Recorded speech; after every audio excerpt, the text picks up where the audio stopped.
Okay, guys. Today we're doing a talk about the power of place, and our subject and topic for the day is Joshua Tree. I'm going to start out with some geology and uh, some thoughts about the actual land itself. So, the geology of Joshua Tree area, uh, it's part of the Mojave Desert region, so it's obviously a very dry and arid place, but it has several blooms a year, depending on the amount of rainfall that it gets. Um, Starting with the geology itself, uh, it has a largely granite base, but it's Ogden. I'm gonna butcher this. Ogden Genes type rock. Basically, it's a sedimentary rock that has was solidified in magma, and under pressure it kind of formed, and over time cracks from the pressure and water seepage made the rock formations that you see in the various rock formations that you see in Joshua Tree, particularly the arch, which is one of the more popular tourist attractions. Um, so it has an abundance of quartz, schist, granophyls, and dolostone mixed in, and these are large crystals that kind of permeate the rock, and as water and wind erode it, it creates these either vertical or horizontal blocks or strips of rock as it weathers down. So you end up with some widely varying geological formations. Now, quartz is something that I know a little bit about because in Nova Scotia, same sort of uh, rock is very abundant there as well. Um, it actually gives off energy if you rub it together. If you take two pieces of quartz and you rub them together, it'll generate heat and light. And so ghost lights and flashes of infrared light can be seen for miles in the desert, particularly in the more flat areas leaning into the mountains. Now, the area is also intersected by the San Andreas Fault system, which I'll get to in a little bit. So, with quartz, it actually breaks down with the rainfall and wind erosion. It it will break down into radon gas in certain areas, and that can cause a lot of problems, including certain types of cancer. And it's basically the radioactive decay of quartz. So if you have a house there, you have to properly ventilate it. If you get stuck in the desert and you're forced to go into a cave, be careful of it. You will feel nauseous from too much of it, uh, as well as, well, if you're talking about fault lines, you're also talking about high EMF uh, and all of the effects that that has. Sarah, did you want to talk a little bit about how EMF affects the brain, because you've done more with strain theory than I have? Um, okay, I don't have all my notes here in front of me, but let me just pull up my pull up weird. Or I can pull up my PST notes here.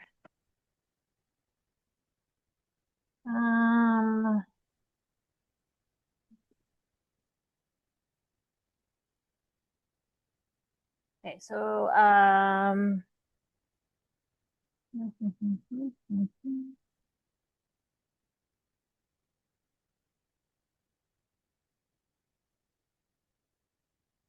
just going through my notes to find. Okay.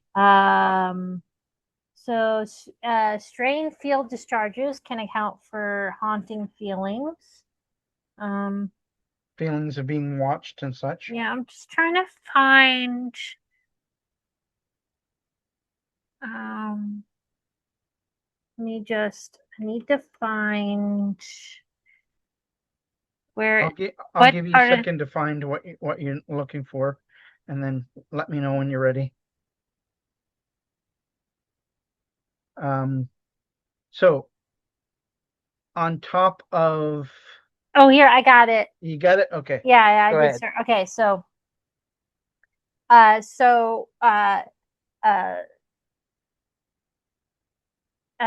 ESP EMP electromagnetic pulses on fault lines are hold on, two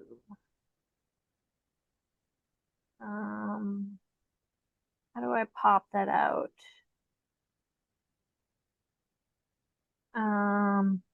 Just give me a second. Settings. For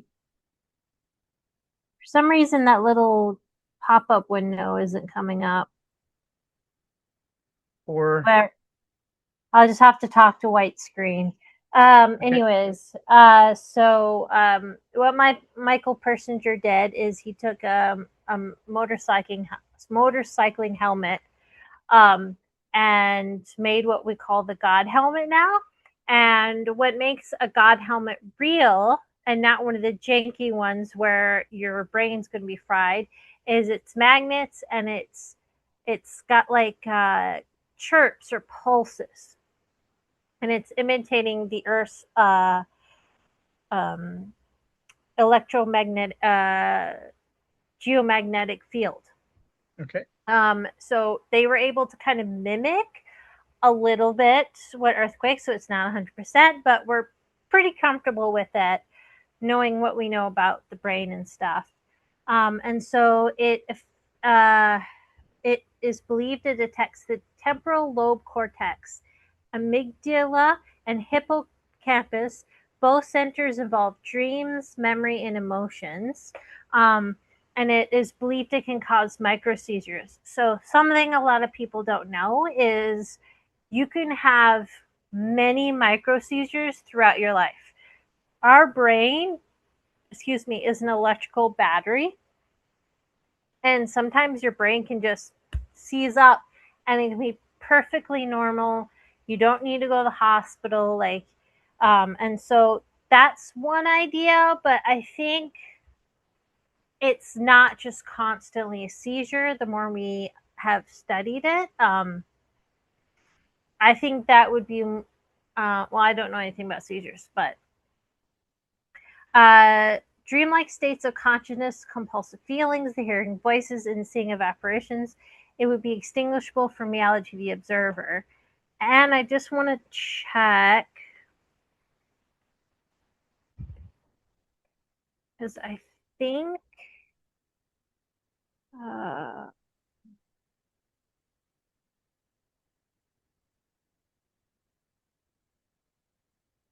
yeah, so hold on.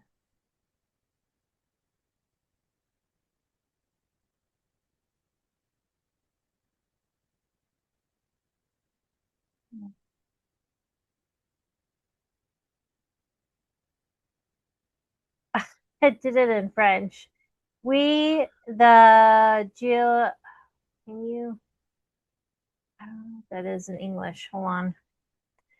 I think it's telling me yes. That's so funny that it's telling me. Okay, so yes. So earthquakes can also or not earthquakes, fault lines can also release infrasound. Yes. We're exposed to infrasound quite often. Um, there are there are Well, absolute nut jobs out there that try to blow up infrasound bigger than what it was, what it yeah. is. And I joked on a Discord, on the Ghost Story Discord, like, if thunderstorms were the reason why we saw, or if infrasound was the reason why we saw ghosts and UFOs, uh, thunderstorms would be storms of madness and chaos. But what infrasound can do is it gives you the creeps. Yeah. So if you ever think about in a place where you just felt, I'm creeped out, like hair standing on end, maybe someone behind you, like, so when we did Stone Age soundtracks, which that book club is released to Patreon members, um, infrasound travels through the, because we can't hear it, Hmm. but it travels through the brain in a similar pattern to us walking a labyrinth. So if you think about when you're walking a labyrinth, it kind of moves through the brain. So we feel infrasound. We don't hear it, we feel it. We So psychically feel it. yeah, That is they interesting. also they also believe that fault lines could release ultrasound, which would have an effect on us. Unfortunately, unlike infrasound, you can, detect with something like this, probably something smaller. Yeah. Ultrasounds needs big, big, big, big sensors, and you just happen to have it in the right place. And I don't know, like, we have a lot more strict laws on medical testing than we did in the 70s, because Yeah. we made a few mistakes and made a few people crazy. um, so I don't know if we could ever test ultrasound effects on humans in a lab. Like, Well, we would may not understand. ultrasound be like the crowd control thing for people under 26, that it makes them feel ill and pushes them of an No, area? I think that's just sound frequency. I don't think that's necessarily Frequency ultrasound. Like, by itself. yeah, yeah. Ultrasound is very slow sound, I think it is. Okay. So I it'd think take that's what time it's. to build up. Yeah, so that could have an effect. So, in a geological area like Joshua Tree, you could be exposed to electromagnetic pulses. And the research that we're doing, I just want to say this, we're doing as not as scientists. So we're trying to get scientists to kind of talk to us, but the UFO bros have kind of been, because they're going, oh, UFOs and the tectonic string theory, whatever, stupid. Um, but, and some of this I got from Greg Newkirk. I used to be a part of his Patreon for a while. We are batteries. And it's one of those, if a tree falls in a forest, is there anyone to hear it? And I think that us being there, it's more likely for paranormal to happen because it's something to interact with. But I don't think we have to be there for it to happen. And I think when we're exposed to electronic string theory, it's just like taking a caffeine coffee to wake up. It's like it just helps. It enhances our psychokinesis or whatever is in our brain for us to experience those things. So I think when you have like Somerset, Kentucky, Joshua Tree, like other geological places, like in southern Illinois, what I think is going on is in southern Illinois used to be a sea. Yeah. There's a lot of sailing water, and I think that conducts electricity really well. It Um, so can, I yeah. so I think it's kind of like a liquid battery in Southern Illinois. That's also helped fueling it, which is also why it's weird. So it's not demons and angels. I think it's a almost like chemically electromagnetically induced experiences. Like it gets so complex because then you start talking about in Stone Age soundtracks about uh, the seizure thing and sound and people who became shamans. So it's yeah. So in any words, electromagnetic does affect the brain. Also, it's not dangerous. I want to make this very clear. Like you're not going to have a seizure when you're on a fault line. Uh, our brain, we're very adapted to radiation. So people are like, a microwave is radioactive, and I'm like, and I love to say, you do realize that your bananas are more radioactive than your microwave, right? Do you eat bananas because your bananas set off a Geiger counter? Just so you know, okay? I Um, I love telling that to people at work, so and they go, stupid. "What?" Yeah, Because yeah, they get freaked out. Everything is we radiate radiation yeah. because So we're a battery. humans have their own aura. So auras are sort of kind of real. I don't know about like the your aura is purple, your aura. But we do have an aura of electromagnetic radiation. So if you think about Mr. Burns on The Simpsons, and he's like, like he's got this green kind of like frame. We do have an aura of electromagnetic radiation, and like I can't remember what it's called, but there's something about our skin and the moisture on our skin. We have like I want to say it's electricity. It's a thing that comes up in research a lot.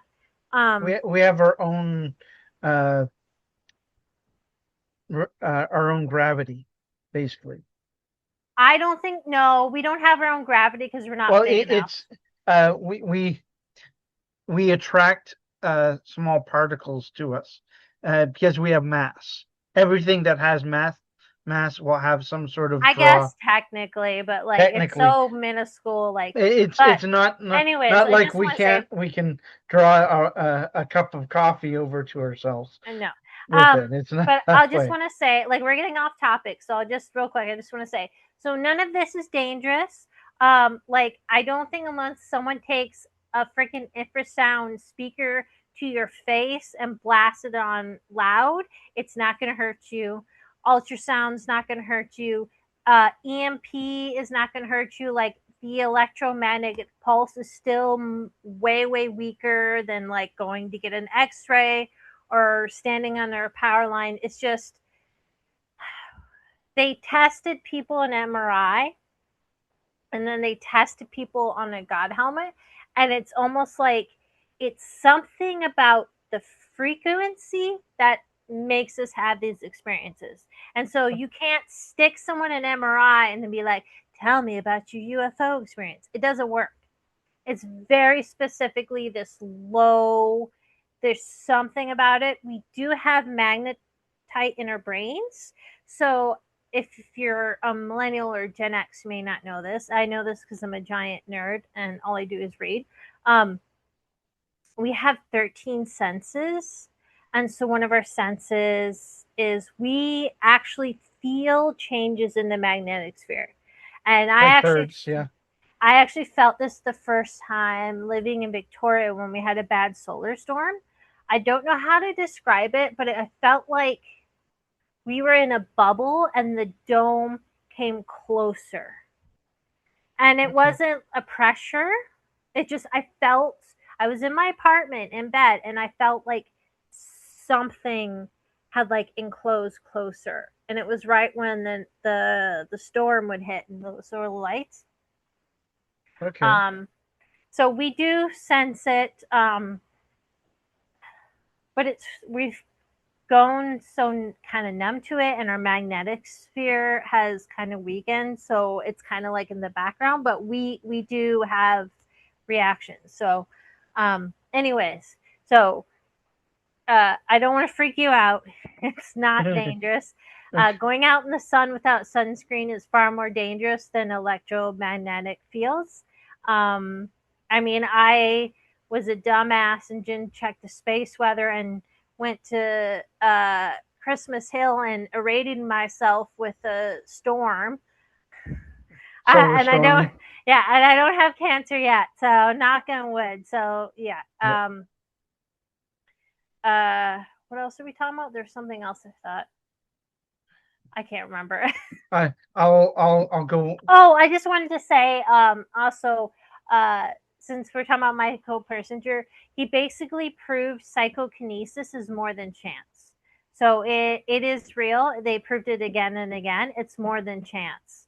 There you And go. they noticed that uh, when the geomagnetic effects were going on at a certain level, it improved it or decreased it.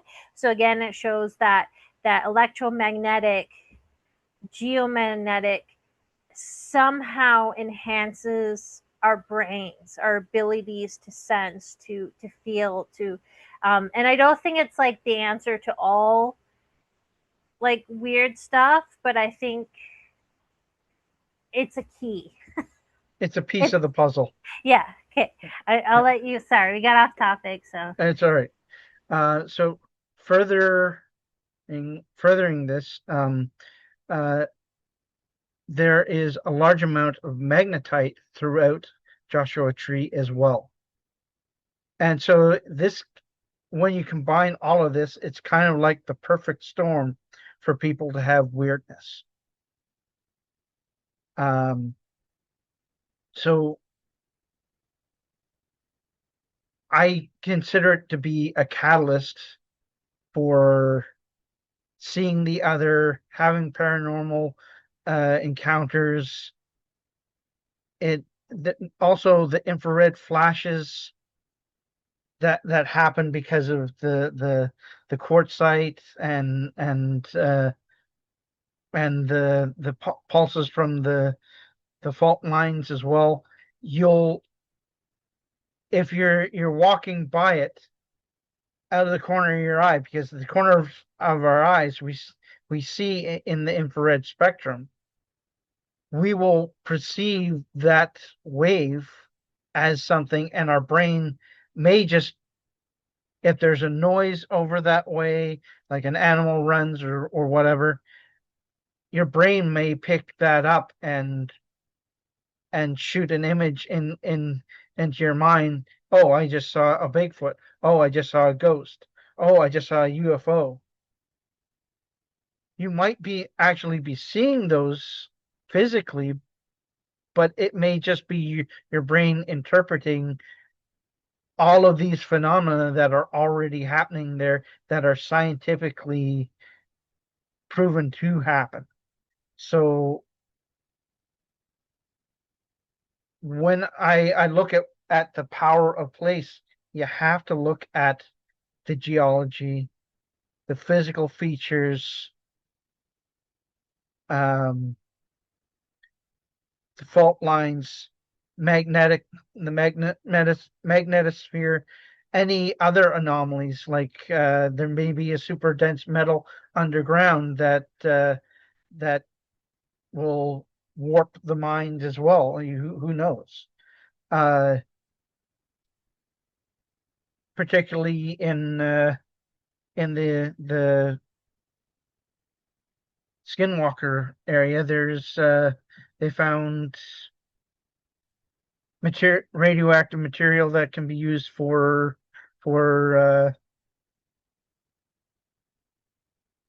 it's materials that are useful for making the tiles for um, spacecraft. Or actually, they were. I think they've gone from that to a new material now, but who knows? Um, that's off topic. Plant life. Plant life in Joshua Tree, well, they have four or five different types of prickly pear in the area. And if you animals quite often will eat ones that have fallen and have partially fermented, and they get drunk off of it and get well, for humans, that can cause euphoria and stomach upset. So if you're euphoric from eating a poisoned or a fermented prickly pear, you might see some stuff. Also, there's types of cactus that their juices will ferment, which are hallucinogenic in the same area. So if you get stuck in the desert and you cut open a cactus to drink the juices, if you're not careful, you'll get the wrong one and you can go on a nice little trip. Um, so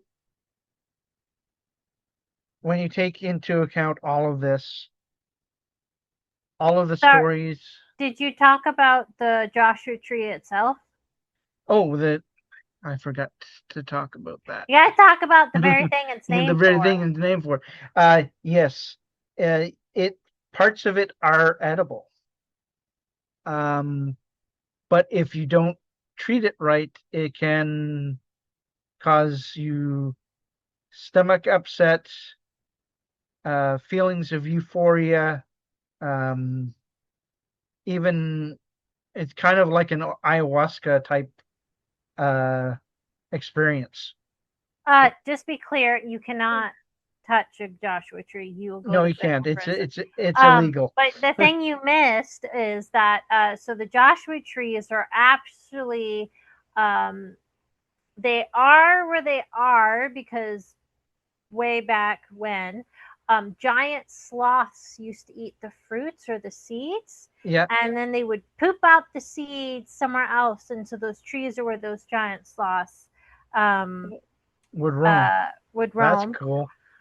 I don't know now how the seeds are dispersed or whatnot, or if they're a dying thing now. But that's yeah. Well, There there's other animals that feed off of it and will take those seeds. When it flowers and when it fruits, birds and uh, birds, bears, uh, foxes, coyotes, all will feed on those fruit and carry them, much like the giant sloth did. So, um, so there is an abundance of wildlife in the Joshua Tree area. There is uh, jackrabbits, hares, um, five or six species of bats, um, black bear in the mountainous regions. Uh, they sometimes go down into the valleys to feed on the fruit when there's been a bloom. Cougars, all kinds of birds, 14 different types of lizards, insects of all kinds, including scorpions. Uh, there are several different species of snake, including rattlesnakes and vipers. Uh, Several types of pit vipers as well. So you have all of these animals. They can all be mistaken for a cryptid if you're seeing I them in the I'm dark. sorry. But I'm but sorry. Like still Yucca Man, like still you are you not can't gonna mistake something like mistake that. Yucca Man for a brown bear in the middle of desert. Like No, you're not. No, absolutely you're not. not. Also like Dog man? What That's what different. looks like a fucking werewolf that's natural? Like, no. Yeah, No. that's the thing. I, so I'm playing devil's advocate a little bit here, just so that the critics can see, yes, there is these things there. You can mistake them, but the direct encounters where people have physically seen these creatures and had physical contact with them, you can't mistake that. So that's also part of the power of the place. I was talking to one of the members of the local indigenous tribes, uh, and possibly we'll be doing an interview later with them about their culture, history, spiritual practices, and such. Um, but the Yucca Man is a desert Bigfoot, and I'm one and the what was the name? The Tongva people who are uh, Oto Aztecan. They're that's their language. They're basically they came from South America up into California at some point.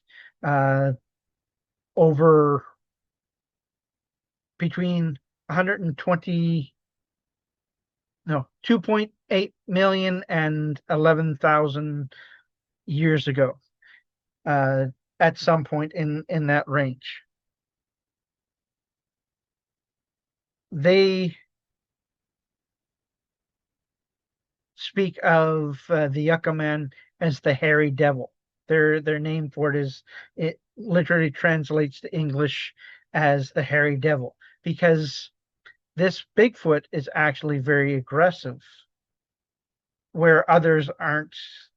So now I don't know if the situation is they're facing someone who or facing a Bigfoot or a dog man, because Dogman is known to be very aggressive.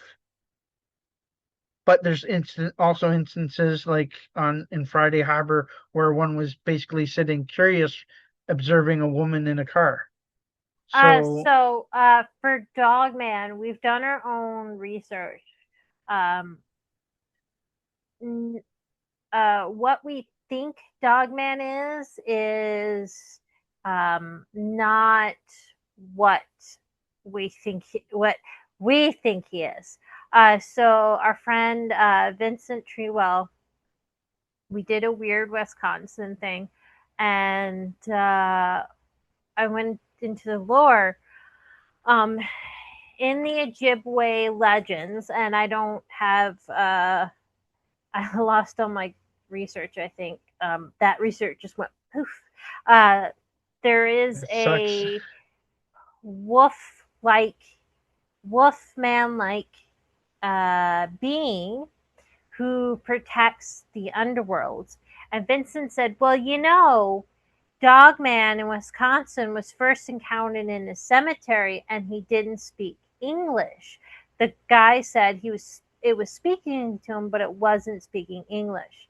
And so when you look at the encounters of Dogman, like, people are not being found in the woods, like torn to shreds like you think a werewolf would be. And the thing is, werewolves is the legend actually comes from persecution. Yeah. Werewolf trials were the kind of male Inquisition. equivalent to witch trials. A lot of innocent men, probably autistic, probably Down syndrome, epileptic, or just didn't make the right friends, was murdered as a werewolf. So, Dogman being aggressive kind of fits with, I forget what they're called. There's a name for entities. associated with the dead, and I forgot the name, and it's driving me crazy. But with those kind of beings, they're always kind of this like slightly dangerous side to them, and it's this idea like Cerebus, the Service, dog yeah. protector of the dead, and they're fierce and scary, but it's because they're protecting something that you as a living being don't have a right to be. So we actually think Dogman is more of a. I'm gonna have to look up that. It's driving me crazy, but more of a protector of the undead. And so, like to us, he's terrifying, but that's because we're living and we have Yeah. no business messing around in the realm of the dead. Like, in a lot of indigenous uh, places, they're and everyone is different, so don't do pan indigenism. That's not cool. But in quite a few, the dead had special places, and that was their place. And so, if you think about Dogman, is in these nature areas or outside of where they're protecting the realm of the dead. Like Wisconsin, definitely a lot of the Ojibwe, the Mississippian, and the other indigenous, their lands were just taken from them, and cemeteries were removed. So, like, it would be very interesting at some point when I'm not overworked to compare uh, common sightings of Dogman with what is believed to be indigenous burial grounds. That'd But be of course, interesting. we don't have a lot of that data. So, but Yeah. anyways, I just wanted to say about Dogman. So Yeah. he's not a werewolf. Um, I actually am of the opinion that werewolves is just a very tragic thing, and they don't exist except in In very folklore. cruel people's minds. And so I think Dogman is something else. I'm going to look up that word because it's driving me nuts. Well, Oh, is it psychopomp? Maybe psychopomp. Yeah. it might be. Yeah. Let me look. What's up? Psychopomp. Yeah. I wonder if that's the word. Yeah. That's what I think it is.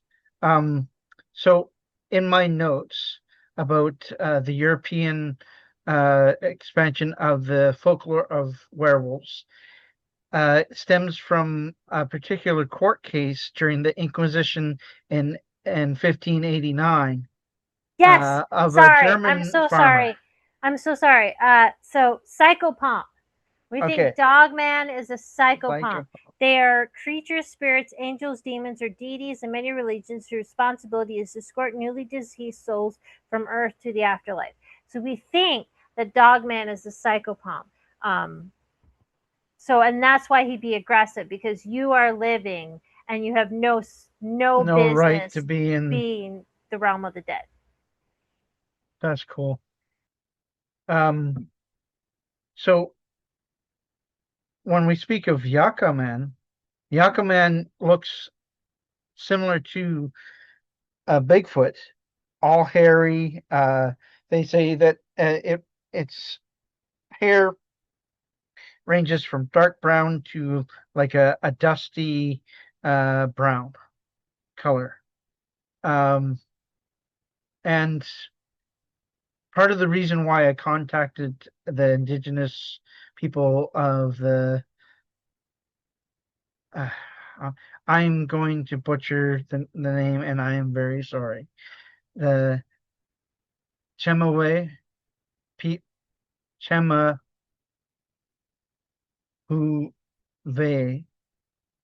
people. Um, the I'm wondering if they have a similar relationship to the Yucca Man as the Sasquatch uh, or Sasquatch to the Salish people. So I've asked that question. I haven't gotten an answer yet. As soon as I do, I will post about it in the Patreon. Um, but these almost every culture has a Sasquatch or a Sasquatch equivalent, and A wild man. a Every wild culture man. has a wild Yeah, man. Yeah, say yeah, that. Because Sasquatch. Yeah, that because Sasquatch is Stella. Saskets is a very specific thing. Yeah, And so everyone's wild man kind of differs because Krampus is wild man. The yeah, Alpine, is it the Alpine boys, Alpine men? They're yeah, wild men. It's all they all have a common theme, but they're all slightly different. So saying wild man kind of better encompasses it. yeah. So my in my research, what started the werewolf trials was in 1589. A German farmer confessed to owning a belt of wolf hide, which the devil had given him, and it allowed him to turn into a wolf on the full moon. And course, Which, of I course, mean, he confessed this under Inquisition torture. So yeah, you can understand why he said, "Oh, well, and it goes to when you look at Christianity and stuff, you can slowly see because so in case you didn't know, so Christianity was not a religion of choice. If they had relied on everyone to become Christian, it would have just faded and disappeared, and it would just be the Jewish people. yeah, Um, the Christianity had to use violence to convert people. Um, so you can see as they're forcefully making people become Christians, they're also demonizing shapeshifters and the wild man and our connection to the forest. And that was their way, they're them severing that. You became dependent on the church and the priest. You couldn't go to the forest and leave a gift and be like, please help me. Shapeshifters had special places in our society, and they can't have that. And so that story, like, do I think that's an actual story? I don't know, but I think even if it's fake, it shows how the Christian church was like, we need to make sure that shapeshifters are something evil. yeah. Rather than something that could be uh, helpful or part of the natural order. Um, in the case of this guy, he was executed, and letters about the story went from Germany all the way to London by the next year, and created a wave of panic and fear as it went. And so you can track uh, werewolf trials with witch trials from Germany to England within that time period. So basically from 1589 to 1590. Um, well, you can actually go back further than that as well with shape-shifting folklore. The Norse berserkers uh, were said to have been able to turn into uh, their totem animal, which wolf, bear, boar, stags, that sort of thing. Um, so that probably added to fear because Norse the particularly the Viking people near the end of the Norse period, uh, they attacked uh, and fought wars against Roman incursion. And when you're fighting against someone in a war, you want to frighten them and demoralize them. So you send these uh, wildmen at them, and they're gonna run home with their tails between their legs. Um, okay, so now we've talked about Yucca Man, werewolves, Dogman, skinwalkers are also a thing in the region, but Okay, this is more so recent. And okay, yeah, we're gonna do fuck this shit real quick. yeah, So um skinwalkers are a very real thing in Navajo culture, but like Saskats, they're very specific. yes, They're not like people like, I saw a skinwalker in Missouri. Like, no, like skinwalkers are very local and they're very particular. We're yes. not gonna say they're fake or they're real because they're part of the Navajo culture. And so Well, part of they're truth like and yeah, part of truth they're and reconciliation is you respect their traditions. My friend our friend Adam Talla says, you know, all of Utah is weird. So Skinwalker Ranch, I'm sorry to say, 90% of it's fake. Um, uh, and weird stuff happens all over the valley, but skinwalkers are their own specific type of shapeshifter. yes. Um, we won't really talk about them except to protect Navajo culture, because originally it was not something talked about outside the culture. So in respect to them, we only discuss it in terms of debunking bullshit reality TV shows.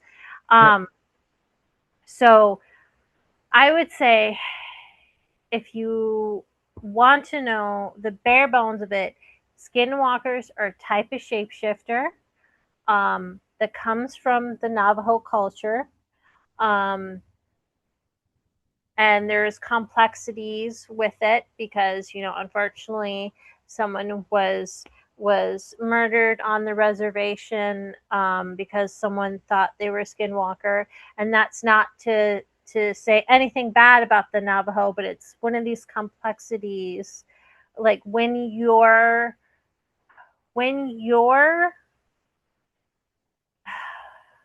trying to think of how to say respectful.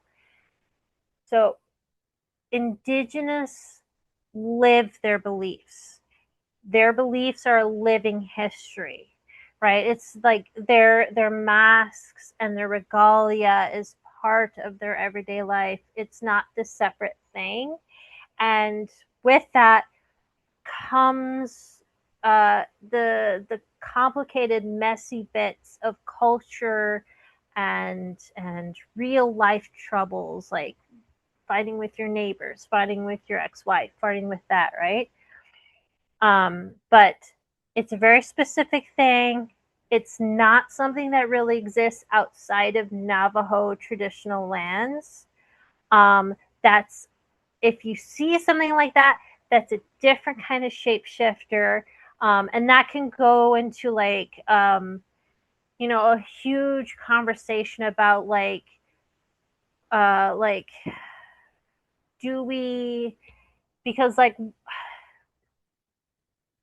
don't want to say tulpas because I don't think that's what Well, they are, but well, it's skinwalkers are very much like the Saskets.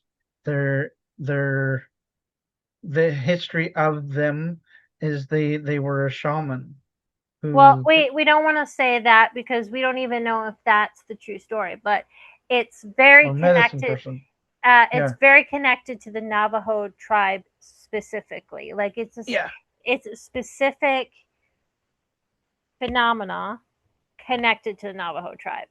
So it's centralized there.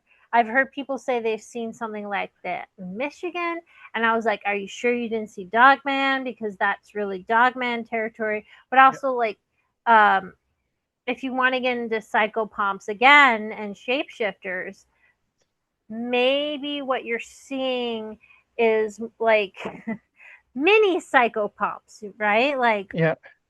But anyways, I just because people are abusing skinwalkers, and Skinwalker Ranch is totally bullshit and stuff. Playing up the hype. Yeah, and there's a paranormal show that I'm not sure was completely respectful.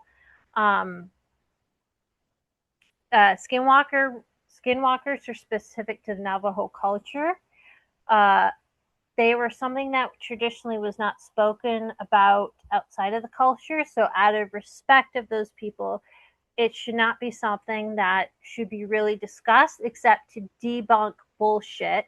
Exactly. Unless an elder comes to you and offers to tell you the story, and listen to the elder.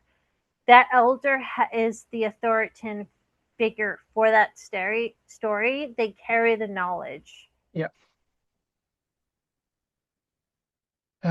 Well, with that note, I have a little 19-minute film that I want to play for everyone. Right. I have to share.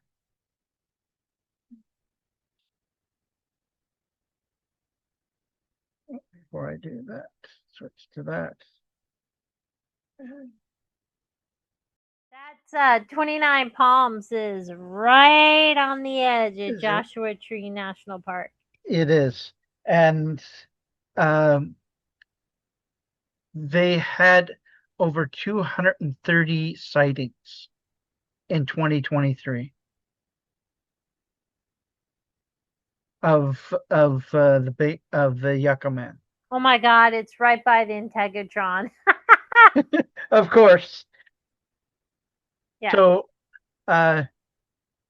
yeah, the 230 sightings just in 2023. Oh yeah, like there is uh like it's so funny because uh there's so many crazy Bigfoot sightings all over, and it's like there's not enough bears for it to be all bears, right? True, true. The Now the other side of the Yucca Man story that almost no one talks about, because you have the UFO bros and the Bigfoot bros, and they say, well, one doesn't happen with the other. But the thing is, people have seen UFOs, or at least orbs of green light, where they've encountered Yucca Man. And Yucca Man also attacks coyotes, which reminds me of the Dogman story, and that, because they would attack coyotes, or at least in certain situations. So all of this is kind of interconnected, and like, again, the UFOs as well are over 230 sightings in 2023. Yeah, there's a lot of weird stuff that happens at Joshua Tree. So, but on top of that, there's Also, also that's where hold on, I just need to adjust Graham because I've been Parsons. sitting too long. Hold on, pause here. Okay. Um, that's where Jim Sullivan disappeared, Yep. and where who's that? Oh, I forget the country singer's name. He passed away from a drug overdose in Joshua Tree. Graham Parsons. Yeah, yeah. Yep. And Jim Sullivan's really interesting because his wife said, well, he was a terrible husband, but he would not leave his kids. And I think it was his business partner or manager or friend or someone. Jim Sullivan had a meeting that would have made him a very popular folk singer. And so, like, he worked so hard to get there, and he'd been through so much. He wouldn't just let that go. So he disappeared and he never found his body. Is that weird in the desert? Well, no, because Joshua Tree, it's one of those things like you will die if you're just like, I'm going to hike it. You will die. because it's a real desert and it's one of those things you need like a gallon of water per person or something. Well, not even that. And it's one of those things you look out across the land and it all looks the same. And Exactly. so he could have just died from misadventure, but then he has a whole album called UFO, which is really rare and very beautiful. You can listen to his music on Spotify. Very, very haunting, wonderful music. So there's a bit of strangeness for you. Yeah, the UFO is a really haunting, beautiful record. If you can find Jim Sullivan record, grab it. It's very rare, and people are jerks and charge like $1,000 for it. Um, um, but yeah, he was very obsessed with the desert, and of course the Integratrons and Joshua Tree. Yes. Well, we're talking about the weirdness of the place. Right up till 2025, there's been disappearances there that people Yeah, I can't just want explain. to They be just very clear because disappear. I know the missing 411 guy. There is weird disappearances in national park, like the toddler who somehow scrambled up the side of a mountain. That's weird. But we live in BC, and so we see this a lot. You get people who don't understand that there are places in North America where it is real wilderness, where you will die if you don't come prepared. Like you can watch the North Shore Rescue, and they have to go and rescue these Vancouverites who are like, we're going for a hike in northern Vancouver with like flip flops, shorts, no water bottle, and I'm like, what are you doing? It's a rainforest. Like, oh well, we didn't realize it was going to be colder. You're more north. You're in the forest. Like what? So Joshua Tree has the same problem is people like, oh, I'm just going to go on a hike. It's national park. It's fine. What? No, it's like there might be designated trails, but they put warnings too. Like at certain times of the year in California, they say, do not go hiking from like 11 to 3. Like it's too dangerous. It's too hot. Like, so But people. not even that. Certain times of the year when the snow is melting in the mountains, there's flash flooding as well. So, uh, And that shit's crazy because like you'll be like 20, 30 miles away and you'll get a flash flood warning and you're like, what in the world? And it's like, yeah, out of nowhere, the thunderstorm could be 20 miles away and all you see is a wall of water with a blue sky over your head. So like I think most disappearances are just dumb people who don't take the precautions. Like for there are people even who experienced who people, specialize in taking tourists to Joshua Tree and different parks and will be your guides and they know everything's safe. Just hire them or make sure at least go to if you go to there's usually a visitor center for every national park. Just go be like, talk to "Hey, your rangers. I'm doing this route." And they'll sit there and they'll talk to you. Like I've done it before right before I got sick, we wanted to try to go to the Olympic Park and hike for 2 weeks, but I got really sick for a while. And he's like, yeah, do this route. Like they're lovely, lovely, and they want to help you. So like, don't just go and hike. Like the Yeah. other thing is like, there's lots of paved roads. Great. There's lots of gravel roads. If you don't know how to adjust your tires, you can pop a tire in the middle of nowhere with no cell service. Yep. And so, again, there are people who specialize in just with their own vehicles taking you around and doing that. And so that's what a lot of the disappearances are. I think it's just, and then people go to Joshua Tree to take drugs and listen to music. And you put someone in a desert who's high out of their mind, They can wander off easily. yeah, and never be seen because they're on acid or whatever, and Well, if you look at our forest, rescuers could be 5 feet from you, and if you don't say anything, they wouldn't know you were there. Oh, yeah. Like we just had a tragic thing, and I don't want to be say specific because, but we lost a neurodivergent kid in Canada, and it was he had found his way in a pipe, and they had the damn city workers were like, we don't need to inspect it, and he was in that pipe. So, like, I mean, it's so easy to be missed. Yeah.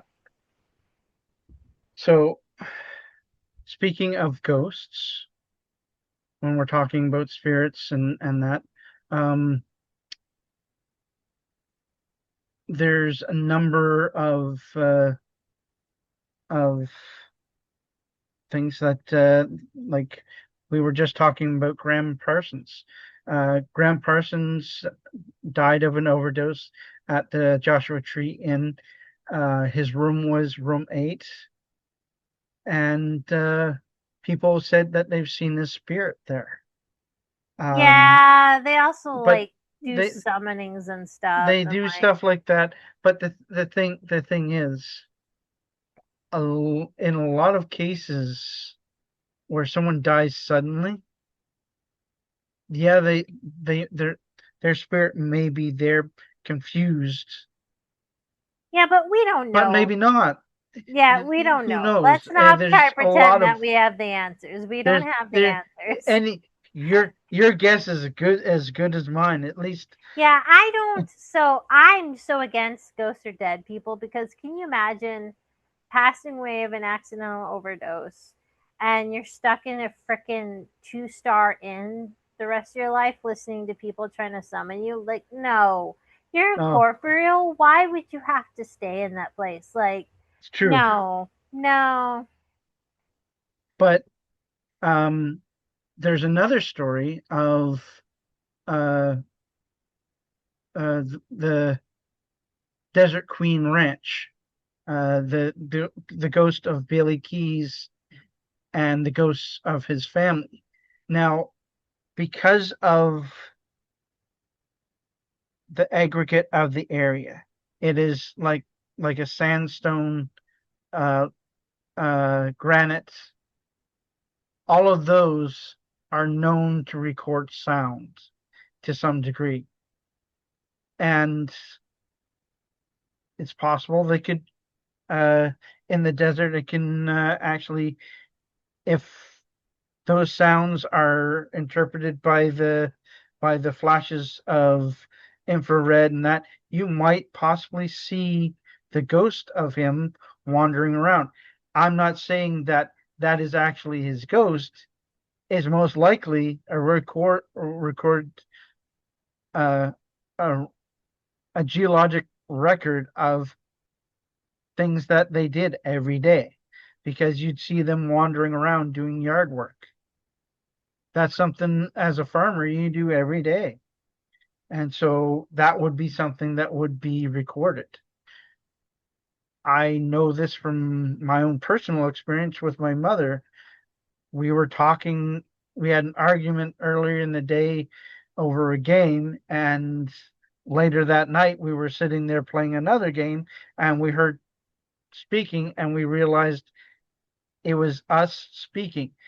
Now we have, in the area of our house, we had power lines and a lot of uh, granite and limestone in the area. So of course it recorded what we were saying, and it happens all the time. Those to me are residual haunting, uh, and they're not intelligent.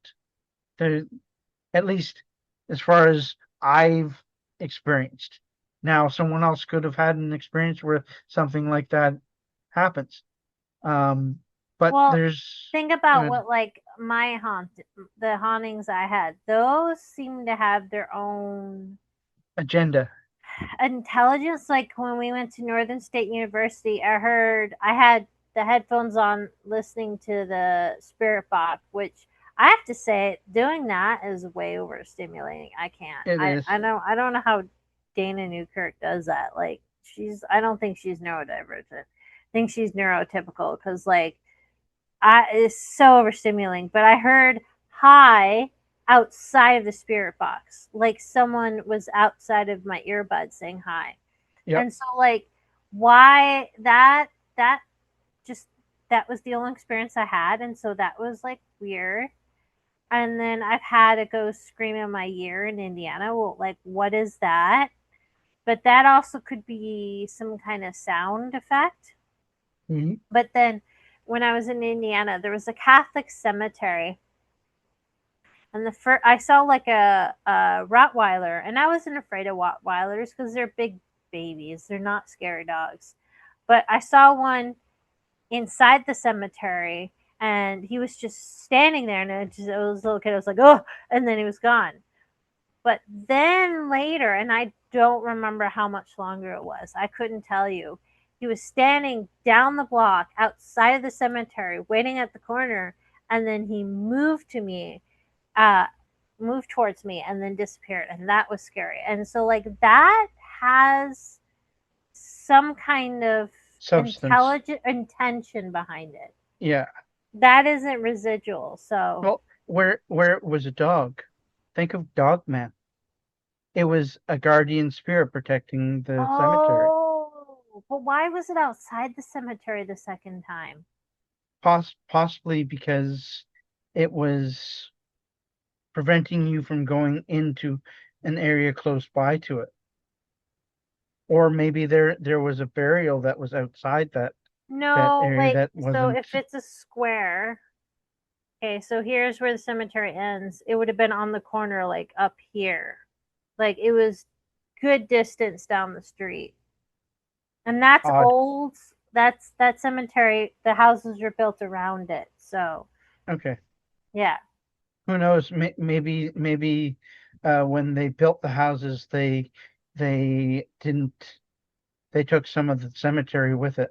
Well, Indiana did kick all of its indigenous out. So who knows? That could be some kind of ancient, important land to the indigenous. Who knows? But why would it be a Rottweiler? I mean, indigenous had dogs, Yes, but but I guess specifically a Rottweiler. I don't know. Yeah, or you're right. maybe it was a Mastiff type dog. No, Mastiff. I remember it very specifically like a Rottweiler, like the Okay, coloring. okay. Like I don't remember it as a Doberman. I remember it like that. I mean, this was a long time ago, and so maybe my memory's fuzzy, but could That's have been a cool. black dog, which that would It be was a a black whole dog. new. Whole other situation. So with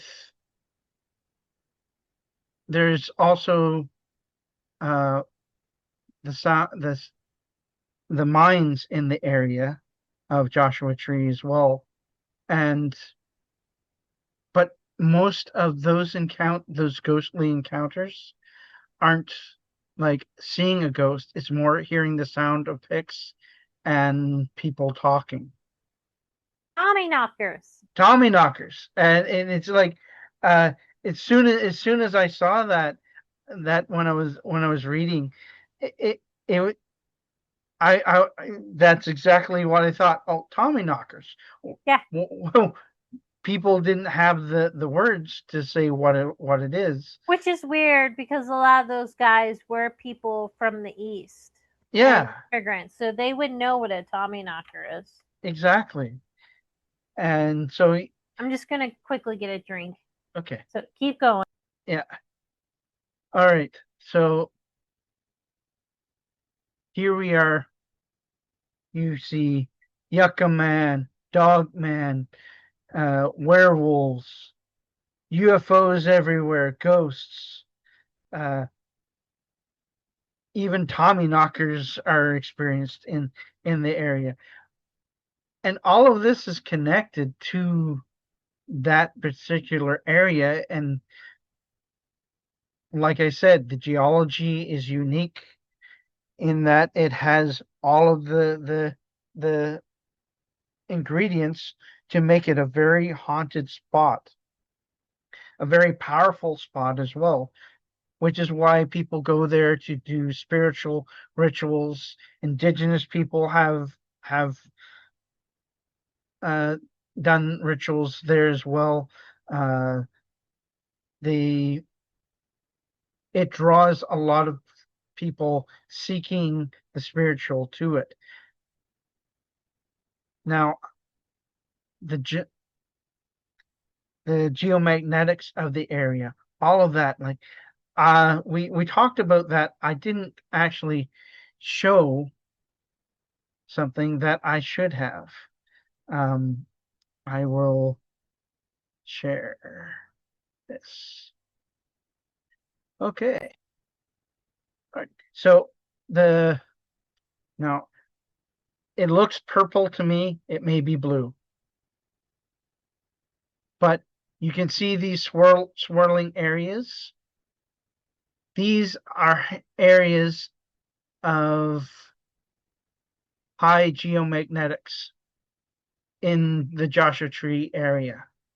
Now, right through here, where the mass is, Wait, this is wait, also wait, wait. We can't see your mouse.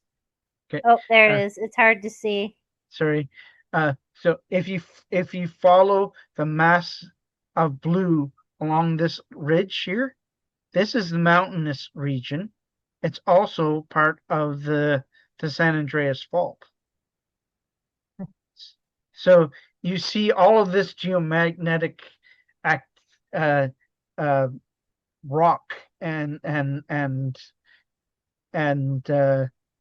readings. So this creates an anomaly in this area that is similar to the Daniel Boone National Forest, similar to well, other fault lines. Well, downtown Victoria, we have an eggshell of fault lines everywhere. So these it just makes it a very powerful place. And of course, people are going to uh, be attracted to it. They're going to want to be there uh, doing their rituals. So just a funny story. Um, talking about geomagnetics. So Indio, California, which is just outside a town, not just outside of California. Um, what was it? I was checking to see if there was an earthquake, and I can't remember why. And so I have the U.S. Geological Earthquake Detector because it does it worldwide, so I can check it for myself. And like when I checked it, the last 24 hours, let's see if I can find my chat with Morgan. Let's see. I can see Piggy. Yeah, I know. I saw that. That's our here we go. Or Comfort Okay. Pig. I was looking up earthquake data to figure out why Light Talker, which is the anomalous app, strobe was flashing like a strobe light, and I found out it's because we were having a geomagnetic storm. Then I looked up the earthquake as well. So January 20th, Indio, California, just outside Joshua Tree, was on the earthquake list for the last 24 hours 18 times. 18 times. Now, when there's like a major earthquake, I maybe see no more than 10, but like 5 or 6, right? And then it usually settles down. 18 times. Um,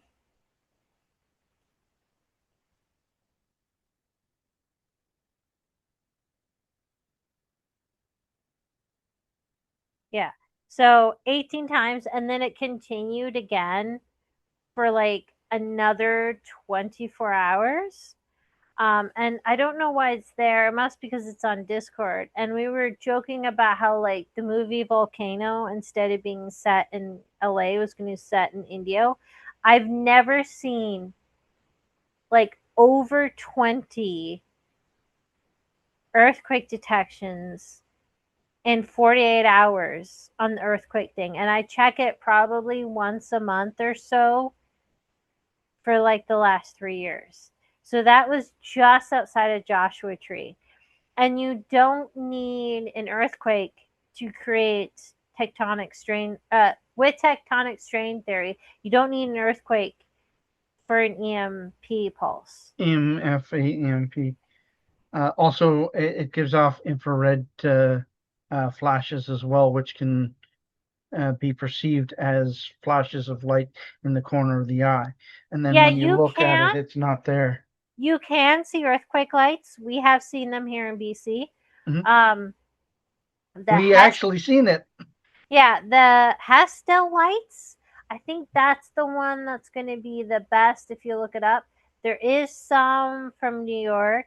They're earthquake lights are a phenomena that is regularly recognized, as well as earthquake sounds. Um, there's a story in Southern Illinois. I'd have to really dig to find it, so I'm not going to. But it's he heard a screaming sound, and it was coming straight for him, and like it's like as it hit his car went out, and the sound went like through the car. So if you imagine just like a sound traveling through the car, and then when it left the car and it was some feet away, the car started again. So it's like that sounds like some kind of Yeah. electromagnetic release.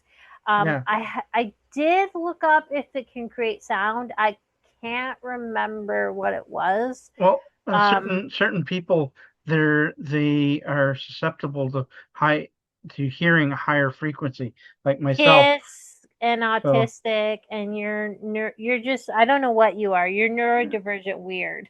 yeah, I'm a weirdo. Um, so But they one phenomena that you can hear anywhere there's fault lines is bangs. This was something else we talked about in Wisconsin, and we were laughing at the geological professor because I'm like, "Are you? Are you though?" Because they heard a really loud bang in this place in Wisconsin, and they don't have a whole lot of earthquakes in Wisconsin, but and he was like, "It's not an earthquake. It's not caused by the earthquake." I was like, really? Because we hear that all the time in BC. That's normal. And then, like, 2 days later, he was like, well, oh, they did detect some kind of earthquake movement. It's like, yeah. So you can hear yeah, just they did. random bangs, and it can sound like mini explosions. I think our friend Brennan Store, I think he might have heard an earthquake bang. I can't remember, or if it was a listener story. Um, so they can produce sound that's normal. So it's very active around Joshua Tree. They also did have a very, very bad earthquake some time ago. I don't know if it was 70s, 80s, 90s in that area. It's a very It was 70s, I small, think. small townish place. Like it's the middle of desert. There's not a lot of industry, so it's not as big pop. Excuse me, not as big populated. But some people like their houses were pretty destroyed. Well, we've been at this for an hour and a half now. We should end it here. Yeah, that whole Is there anything? like Skinwalker Ranch, that whole area in Southern California is weird. Like we won't say where Morgan's from, but where he lives is weird, and it's not like he doesn't live in the middle of the desert. Um Also, there was something, I don't know if this happened where Morgan lived because I didn't ask him. Like, there was a phenomenon that happened this year where they had a permanent fog in Southern California and it lasted for like a week. So that's wild. That is wild. Yeah, the whole area is weird. Like, I think Mount Shasta might be more southerly. Um, the whole area is weird. I believe El El Camino del Diablo, Yeah. or is it El Diablo? No, it's El It's El Camino del Camino del Diablo. Diablo. The Devil's Road goes through there. Yeah. Um, there's not a lot of weird stories, but it was a pretty intense desert road, and that's one of the only national parks you're not allowed to visit unless you're given permission to.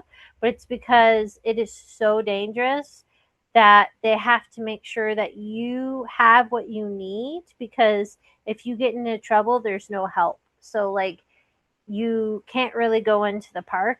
It's closed off.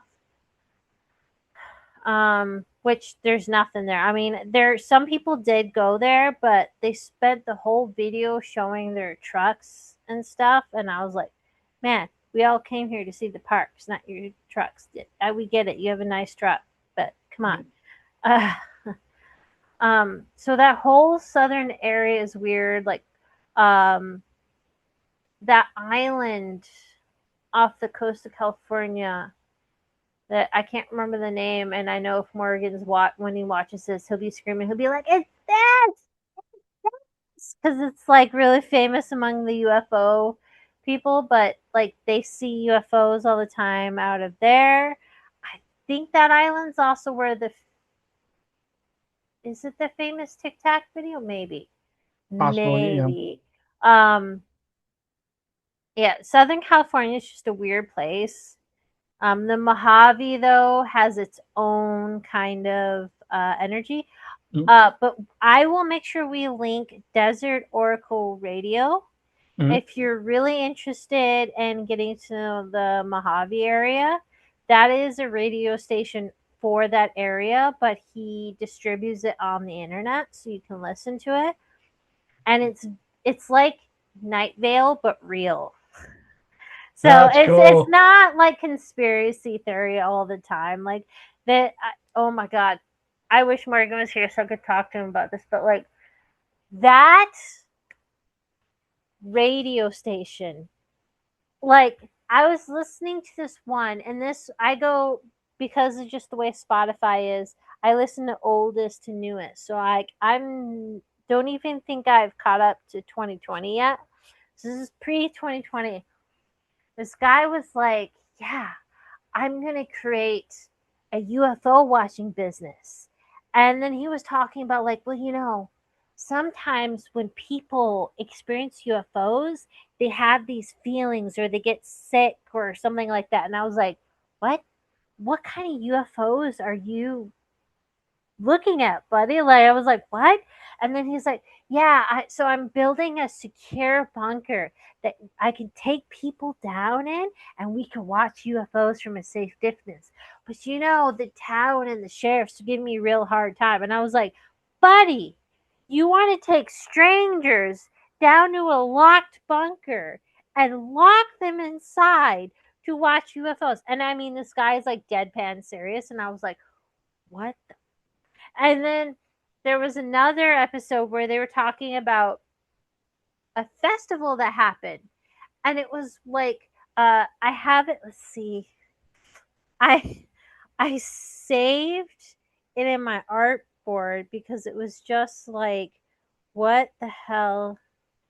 Let's see.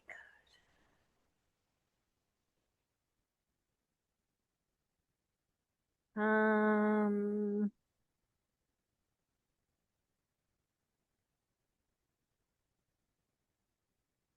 oh, yeah, it's lost in the mix, I think. Anyways, I wrote in my artboard, like, this festival, no one died, it was a success, because like the festival was just it was a disaster. And it was hilarious listening to this guy. And then at the end, he's like, well, no one died, so it was a success. And I was like, that is not like, so, um, but it's not all like that. Like, sometimes, like, he did a lovely interview with a woman who owns a cactus business down there. I can't remember the name of it. I follow her on Instagram. There's kitty cats at the cactus shop and souvenirs. So, like, we should all go visit her. So it's for locals, but it's got a very Night Vale view. Um, and I love it. So if you're really interested in like getting to know the real Mojave, it's this is for locals. So we'll put a link to it. We definitely have to interview him sometime. But it'll kind of give you more of a realistic feel. You won't get that kind of like new agey. Yeah. Now, hopefully, we've adequately demonstrated the power of the Joshua Tree area. It's you're we went from science to uh, folklore to um, spiritual stuff. Another funny story from that Oracle thing. So there's a place. It was up on a cliff. So it was the Rolling Stones, I think, or was it Aerosmith? It was one of the big rock stars, and a group of them and some other people, they would take acid and hike up this mountain and go sit on this chair on the edge of a cliff while they were high on acid. It was the Rolling Stones. So, I mean, Joshua Tree is this like I do follow like one of the things. But There's these kind of like Burning Man festivals, but festival. like yeah, like but But it does outside of that whole but thing. when you look It's at got the its own geology weird in them, history. yeah, when you look at the geology, it makes you feel that outer body experience. So if you Well, take thing about the LSD, Integratron, yeah, the he didn't he he said, somehow it aliens helped him yeah, he said uh elves. Yeah, it was alien elf was it beings machine help elves? I don't want to say machine what it elves, is. yeah, something like that. Yeah. Uh uh But so the helped him. Integratron, the way it is they have these sound things, and it's very overwhelming. It's not like your normal sound meditation. Like, we haven't been there yet. We absolutely have to make sure we get tickets for that. And do it. Maybe for Morgan and his wife if they want an experience too.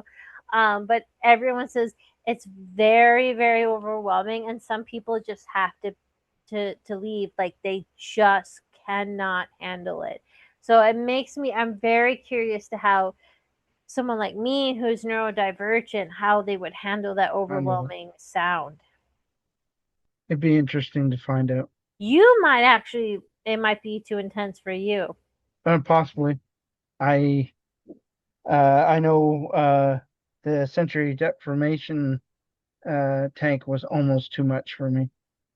See, and I didn't, it was just totally chilling for me. I didn't have too much of anything.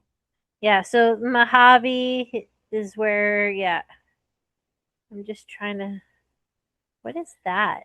Why do I have that saved? Oh, it's a bookstore. I'm just looking at my Southern California. Edwards Air Force Base is there. That's like a paranormal thing there. Um, Looking at my because I save points. That's just something else. What do we got here? The But sound bath, right? For the uh, Integratron. Oh, so let me see. I'm just gonna see. Okay, so about an hour and a half away, 72 miles. I'm not gonna say exactly where it is because this is very personal to Morgan.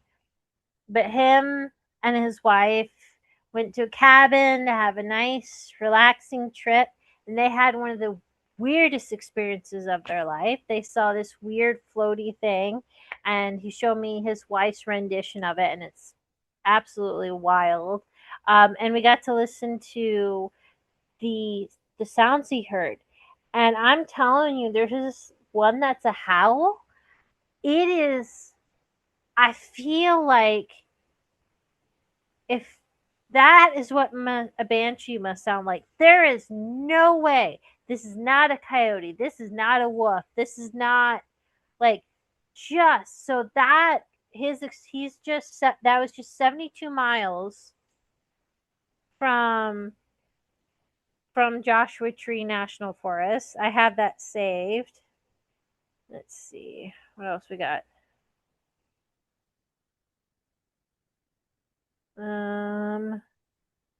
What else? I think that's all I got to say. What's over here? I don't know why I have that saved. Who knows?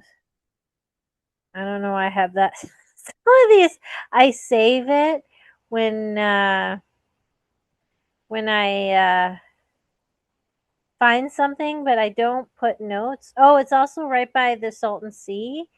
That is so like the whole area Is is is weird. yeah, I'm trying to see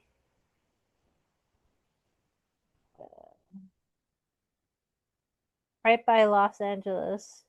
Yeah.